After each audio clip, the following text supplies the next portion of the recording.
security system is collapsing. What the hell happened here? I was always so safe, you know? And it wasn't until I saw an article in a magazine that we put it all together. That I've been on the front lines of the Exxon Valley oil spill. And about 15, 16, 17 years later, I was dying. And the allopathic physicians, they didn't know what to do. They said, well, you better get your affairs in order. You got about 6 months. And it was a whole bunch of people that came together and said, nah, we're not going to accept that. And it was through some naturopathic treatments and alternative medicine treatments that my life was saved, literally.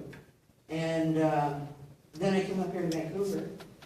I grew up in the Northwest and right along the border because the two men that gave me my life back, the doctors here, they gave me new teeth, and I got, 10 teeth fell out, pretty good deal. And they gave me a chance to reliably get out of bed every day and to be able to work again. And that was important because when I got really sick the first time, I was an executive with Shell Canada. They fired me because I couldn't come to work anymore. And so it's had a pretty huge personal impact on me. And I just wanted to disclose that up front. I don't work for any oil and gas companies anymore. And I do consult, and I do to people that want to do the right thing. And mostly try now to support communities and give them the inside information about what you can demand from the oil and gas industry and what they will do. It's so often these days that in the activist community I say, you could have done so much more. You know, you really could have pressed harder. They really would have done more. And so I'm here to help empower you with truth and what it's like on that side of the box. And the first thing I want to say, as somebody who has got the phone call on the day the Exxon Valdez oil spill happened, and that was scary. And I went in and I said to my little son, I said, honey, Mom's going to take off for a while. And he said, are you going to save the eagles and the otters? And I said, yeah, I'm going to try. And he said, you can go. I said, okay. But I was right amok, you know, I every day.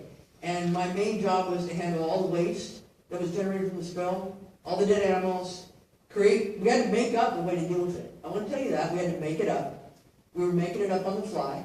And in most spills that I've been in, not only just the Exxon Valdez, but other places, it's massive innovation in the moment.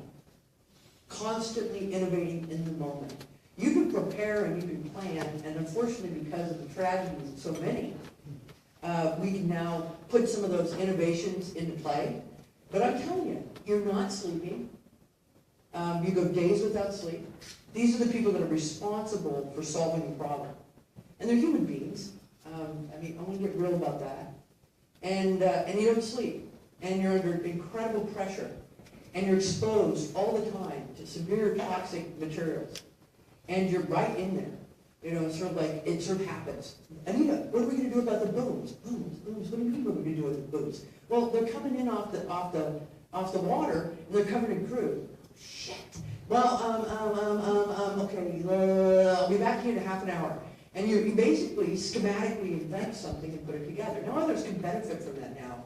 But in these larger incidents, that's kind of what's happening in the back scenes. And the truth of the matter is we knew in the oil and gas industry that we would never, ever collect everything that's good.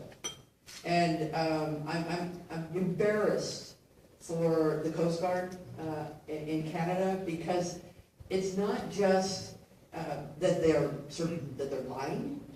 It's that the rest of the professional industry, there are people that this is their profession.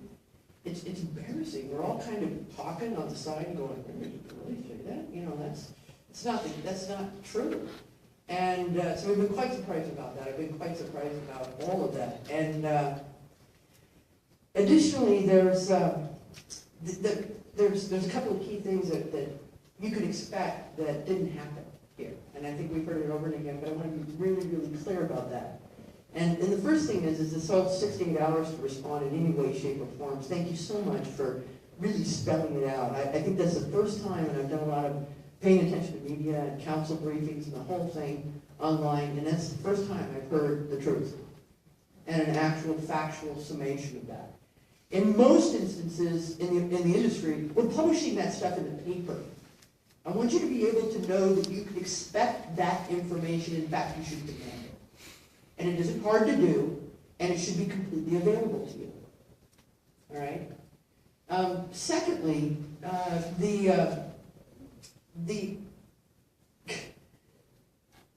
clear reporting channels. This astonished me, that there weren't any clear reporting channels. And they were non-existent, literally, as we saw from the beautiful timeline that you pulled together. There were just no reporting channels. In the world I came from, reporting channels, I had a pager. My phone, I got a call at midnight, 1 o'clock in the morning, it didn't matter. And you activated like that. And I had cheat sheets. I worked at a refinery as environmental health and safety manager. I've been in fires, industrial fires, all that sort of stuff. And I had a cheat sheet, we all did. And boy, howdy, I knew exactly what my top priorities were. We drilled that every other month. We practiced so hard because we knew that we were going to be faced with things that we could never anticipate. And that we were going to have to be sharp and clear. And everything that we could have already taken care of gave us the room to respond to the fact that people might be dead, to the fact that communities might be harmed. I want you to just pause for a minute. I want you guys to imagine if that spill was bigger. I want you to realize that the Sylvia Hotel will close for a very long time. That all those expensive waterfront, the beautiful waterfront in that area, and the Denman and running on those beaches, and all the people and all the homes all in that area, no, they're closed. They're gone. People have to move out. Where are you going to put them? Where are they going to go? All right? And the fact that that is non-existent is, again, I think I said it in the news this morning, it's totally embarrassing. It's embarrassing to those of us that have trained our whole lives to be responsible for that. The emergency response by the responsible party, that's a really critical point. How many of you have heard anything about the people that are responsible for the spill? I haven't heard very much at all. And in fact, they're out. They're out of the harbor.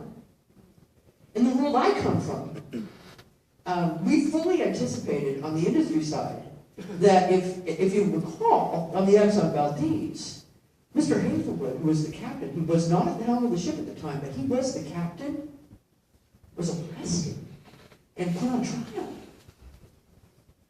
And we just said, oh, sorry, go ahead, get your crane, see you later, bye. Thanks. What? You know, I've just been flabbergasted by the fact that that ship and its responsible parties were allowed to leave the city. All right?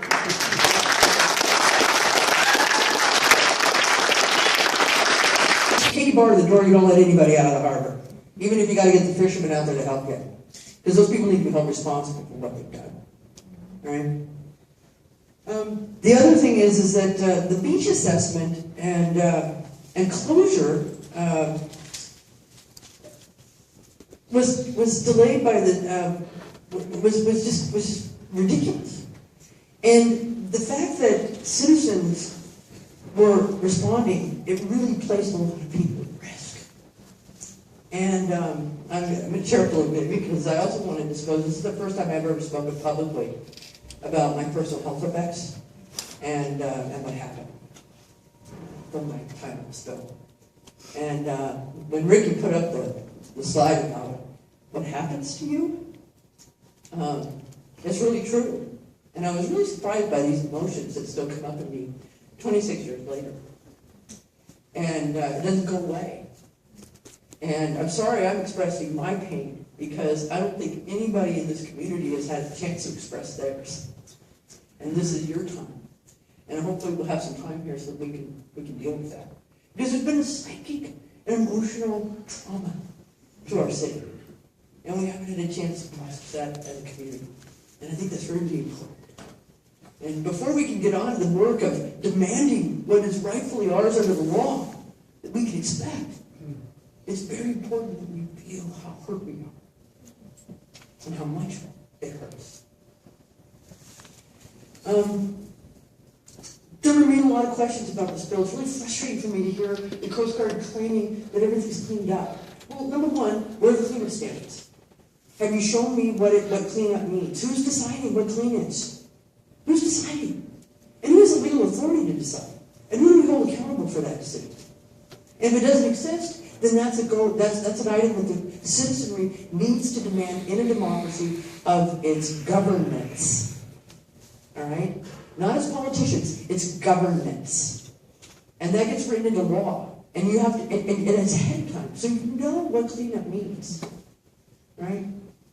Additionally, I'm really concerned about the spill workers that were from MRSC. I know that there's lots of questions about how that organization is set up and how it makes its money and how it's funded. But more importantly, I see these photographs of these guys around these greasy booms, and I don't see any respirators on them. And the reason I got so sick is because they told us we didn't have to wear respirators because we were dealing with biologically organic cleaning materials.